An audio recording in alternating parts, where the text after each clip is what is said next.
On Monday, your Seattle Seahawks were back on the field for the first time since the end of the 2019 season. What's going on, 12s? Jackie Montgomery here with your Seahawks Daily. Raise your hand if you're excited to see the Seahawks back on the field. I sure am.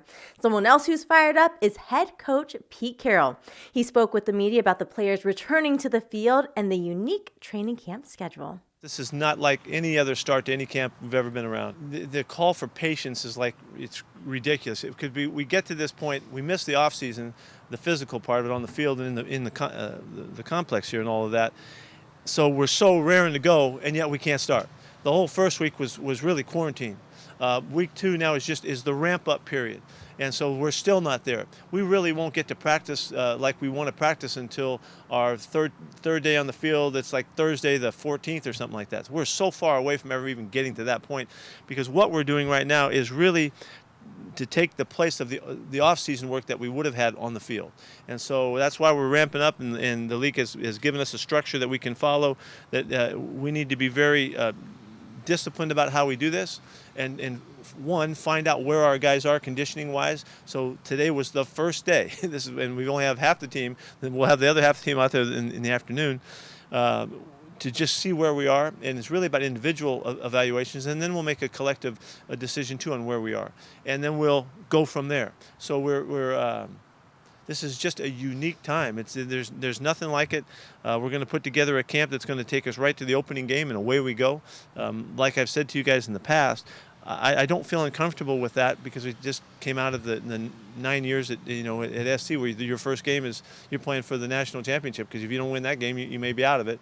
And so it's the same thought and the same approach. With no preseason games comes another set of challenges the coaching staff has to deal with. It's important that we have to catch up physically, with the things that you could get accomplished in the 4 games. Not all the players. Some of the young players played a lot in all 4 of those games, but the starters did not. And so we would ramp up their play and try to get them by, where they could play 3/4 of a game before they would take the 4th game and basically take that game and let the young guys play. We have to make that time up, and the physical part of the game come to life here on the practice field. We will have a couple events in the stadium. We're going to have a couple game-like events on the 22nd and the 26th of the month to really play it all out and get us in the mode. We'll be playing with more opportunities for physical stuff to be done here rather than in the games, and we'll have to take care of all that. So, but it's all designed in the process that we go through. The coaching staff will have their work cut out for them over the next few weeks as they navigate these uncharted waters. One thing is for sure, Coach Carroll will be relying on his veterans more than ever.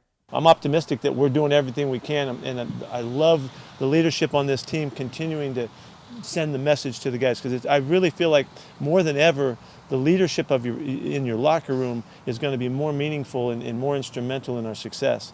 I mean, it's always crucially important, but now more than ever. We in essence, we don't bubble like the NBA did or like the NHL did in the same fashion, but don't think for a second that we aren't in a bubble. We are, and that bubble is the conscience that we can hold. Always protect the team. Rule number 1 is in effect, and it's crucial we do a great job with this. So. Well, Coach Carroll spoke to the media about everything from Jamal Adams to Will Dissly passing his physical. If you want to hear Coach Carroll's full press conference, you can check it out on Seahawks.com.